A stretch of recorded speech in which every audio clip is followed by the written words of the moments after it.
जी media.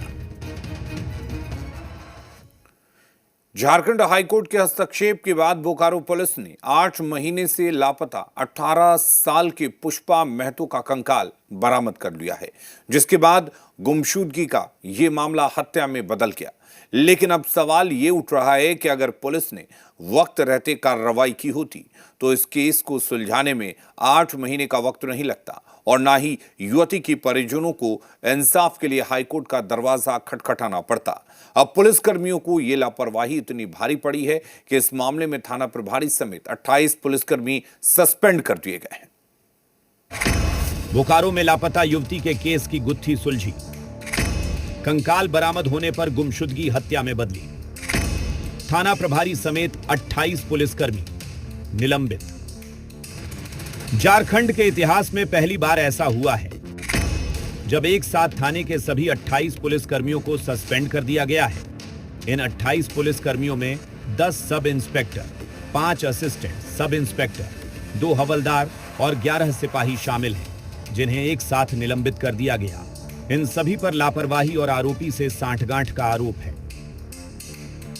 पूर्व के इसमें इन्वॉल्व लोग थे, जो चाहे थाना प्रभारी हो, चाहे आईओ हो, और भी जो एसआईटी के मेंबर थे, उनका जो इसमें जो होना चाहिए था, जिस तरह का उनका आचरण होना चाहिए था, जिस तरह से उनको अप्रोच करना चाहिए था, कहीं ना कहीं उसमें हमें सस्पिशियस एंगल्स कुछ ऐसा प्रतीत हुआ और संदेहास्पद उनका आचरण प्रतीत हुआ, जिसके कारण उनके विरुद्ध जो है अनुशासनिक कार्रवाई की जाएगी। ये तो हुई बात कार्रवाई की। अब आपको पूरा मामला समझाते हैं। मामला बोकारो जिले से जुड़ा हुआ है, जहां पिंडराजोरा थाना क्षेत्र की 18 साल की पुष्पा कुमारी महतो 24 जुलाई 2025 को लापता हो गई थी। परिजनों ने शुरुआत से ही गांव के रहने वाले दिनेश महतो पर शक जताया था, लेकिन पुलिस ने मामले को गंभीरता से नहीं लिया। पिंडराजोरा थाना प्रभारी ने रिपोर्ट दर्ज करने में 10 दिनों का समय ले लिया, लेकिन कोई कार्रवाई नहीं की। तब परिजनों ने झारखंड हाई कोर्ट का दरवाजा खटखटाया। कोर्ट के सख्त रुख के बाद पुलिस हरकत में आई और नई एसआईटी का गठन किया गया। नई एसआईटी ने चंद घंटों में ही आरोपी दिनेश महतो को गिरफ्तार कर सख्ती से पूछताछ की, जिसके बाद उसकी निशानदेही पर मधुटांड जंगल से युवती का कंकाल बरामद किया गया, जिसके बाद गुमशुदगी का यह मामला हत्या में तब्दील हो गया।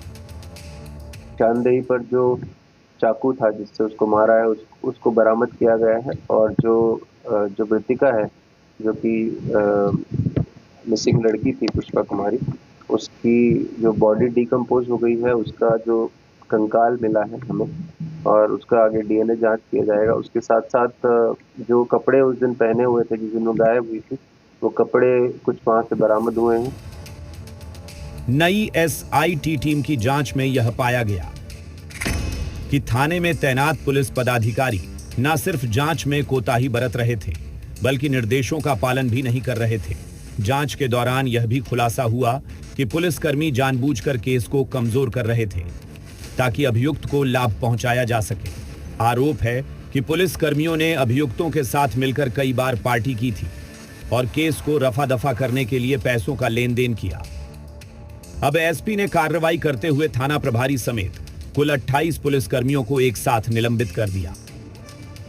आज ही सभी को सस्पेंशन ऑर्डर्स मिल जाएंगे और सभी के विरुद्ध जो एसआईटी मेंबर्स थे, जो 4 एसआईटी मेंबर जिसमें थाना प्रभारी भी शामिल हैं, उन सभी के विरुद्ध है कड़ी अनुशासनिक कार्रवाई की जाएगी। बिकॉज इसकी वजह से आप, हालांकि जब अगर हम देखेंगे फैक्ट्स पे, तो लड़की जिस दिन गायब हुई उसी दिन उसकी हत्या कर दी गई थी, तो बचाने का प्रयास, मतलब बचाना संभव नहीं था, लेकिन इसको जल्दी उद्भेदन किया जा सकता था। हमें ऐसा लगा जब इसमें और नजदीकी से बहुत घुस के हम इन्वॉल्व हुए थे। इस मामले में दोषी पुलिसकर्मियों पर निलंबन की गाज तो गिर चुकी है, लेकिन एसपी की ओर से यह भी साफ कर दिया गया है कि अगर जरूरत पड़ी तो इन पुलिसकर्मियों के बर्खास्तगी के लिए भी कार्रवाई की जाएगी।